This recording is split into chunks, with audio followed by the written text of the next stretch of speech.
अच्युतं केशवं रामनारायणं कृष्णदामोदरं वासुदेवं हरिं श्रीधरं माधवं गोपिकावल्लभं जानकीनायकं रामचन्द्रं भजे। अच्युतं केशवं सत्यभामाधवं माधवं श्रीधरं राधिकाराधितम् इन्दिरामन्दिरं चेतसा सुन्दरं देवकी नन्दनं नन्दजं सन्ददे। विष्णवे जिष्णवे शङ्किने चक्रिणे रुक्मिणी रागिने जानकी जानये वल्लभी वल्लभायार्चितायात्मने कंसविध्वंसिने वंशिने ते नमः। कंसविध्वंसिने वंशिने ते नमः। कृष्ण गोविन्द हे राम नारायण श्रीपते वासुदेवाजित श्रीनिधे अच्युतानन्द हे माधवादोक्षज द्वारकानायक द्रौपदी रक्षक द्वारकानायक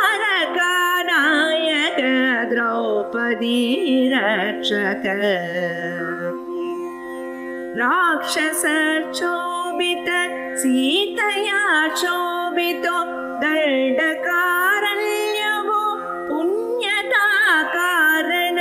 लक्ष्मणेनान्वितो वानरै सेवितो गस्त्य सम्पूजितो राघव पातु माम्। अगस्त्य सम्पूजितो राघव पातु माम्। धेनुकारिष्टः निष्ठकृद्वेषिणा केशिका कंसकृत् वंशिका वादक पूतना कोपक सूरजा केलनो बालगोपालक पातु मां सर्वदा। बालगोपालक पातु मां सर्वदा। विद्युदुद्योतव प्रस्फुरद्वाससं प्रावृतं बोधव प्रोलसद्विग्रहं वन्यया मालया शोभितो रस्तल लोहिताङ्घ्रिद्वयो वारिजाक्षं भजे।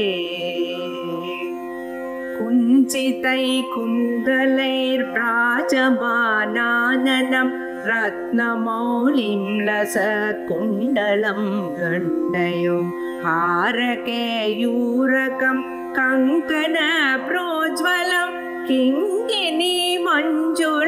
श्यामलं तं भजे। किङ्किणीमञ्जुलं श्यामलं तं भजे।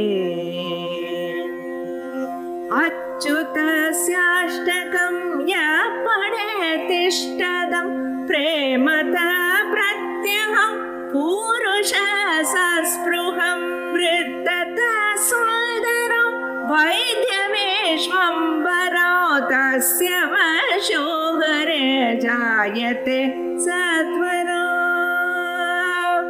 तस्य वशोहरे जायते सत्वरम्।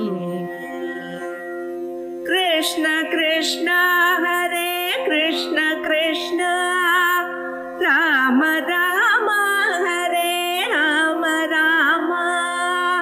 कृष्ण कृष्ण हरे कृष्ण कृष्ण राम राम।